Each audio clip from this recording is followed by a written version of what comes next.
Hi, happy day, friends. Welcome to my space. Today, I'm talking more about fourth way. And one of the concepts that I find intriguing, that you can also take for yourself if you can understand it when I'm drawing it, is it's not the law of worlds, but it's the worlds in which we live in and the laws that we're under within those worlds. So imagine, if you can, that the world that we call the moon is under the influence of Earth, that's under the influence of the sun, that's under the influence of the Milky Way, that's under the influence of the universe. So when you're studying yourself in various ways, points of views, I find that brand of bits of information is just really helpful. So we're here on Earth, which fourth way would just simply say that it is world 48 and that the moon is world 96, the sun is world 12, and absolute one is the unknown creator where everything came from. So then one splits, three forces create another, so it's three, then the three splits off, 6 plus the previous 3, then you've got 6 plus the previous 9, and it just kind of keeps compounding. So you find yourself on planet Earth. Planet Earth has its moon, and then the solar system has its sun. So everything is under the influence of compounding laws. For instance, we are under the influence of the moon, which helps create gravity, which creates our waves and our currents and my monthly cycle. So some of these laws we're under no matter what. We can't do anything about. We're under gravity. We're under that particular cycle, which we think we can create. We do create some ways around things like our cycle, but we can't really create a lot of direct opposing of certain laws. So we find ourselves here on Earth, and what a fourth way just kind of sort of mentions is that if you can understand where you already are in the cosmos, and you can already see that the possibility for evolution, if you will, or how to evolve yourself is already just that much of a challenge. So whether you're intrigued by finding yourself or not, this is like exactly what it says. It's just that much harder to break our mechanicalism and become something more than just like a repetitive ball of bad patterns and behaviors. And it says that if you could just notice that where you are in the solar system, planet, universe, under the influences, then you could see, oh shit, I already have to deal with these harder things in my life that have external influences. Turn that whole thing around, and I find that that's like very motivating for me to take control of whatever it is that I can. So we have all these laws, and then we have these self-imposed laws. Like, I'm less than, I'm not lovable unless. But first, we could think about the simpler laws that we're under. Like, we're under the influence of our dad, our mom, our family, our big sister, big brother, aunts, uncles. Other people have more authority over us until a particular time where we start to tip the balance. But do you ever really tip the balance? Or do you continue to let what these people, all of them, have imposed upon you on how you're supposed to live, the ways that you're supposed to interact with the world, etc.?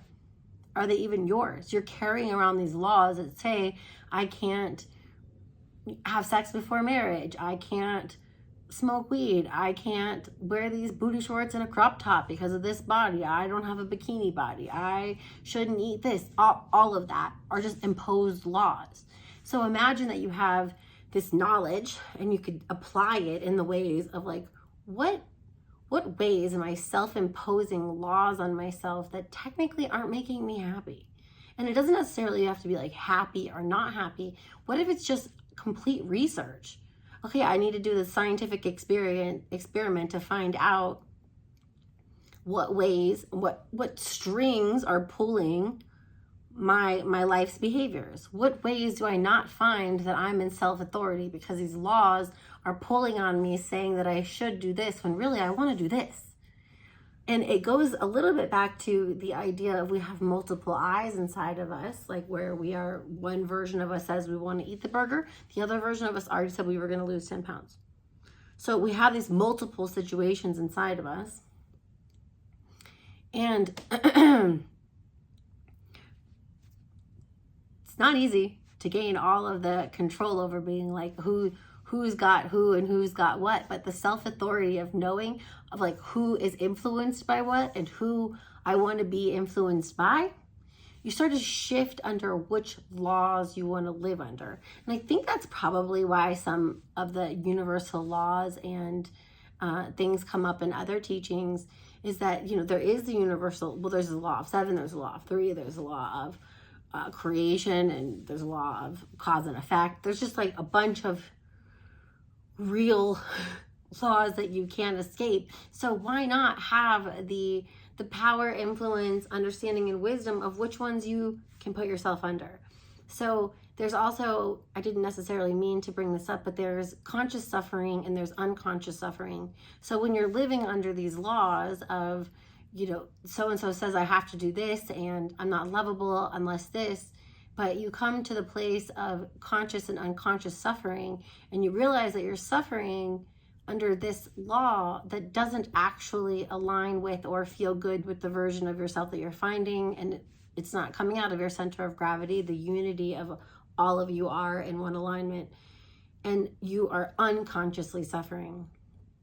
Consciously suffering would be the opposite, where you know what you're doing your absolute best to overcome those repetitive behaviors.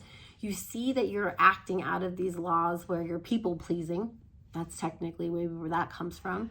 You're people pleasing and you're showing up in a way where you are willing to upset this person in order to overcome this pattern. You're consciously suffering. Another version is you are like tired of living under the law of the weight that your body is carrying, and you are going to consciously suffer every moment that you can overcome the behaviors that got you to this weight in the first place.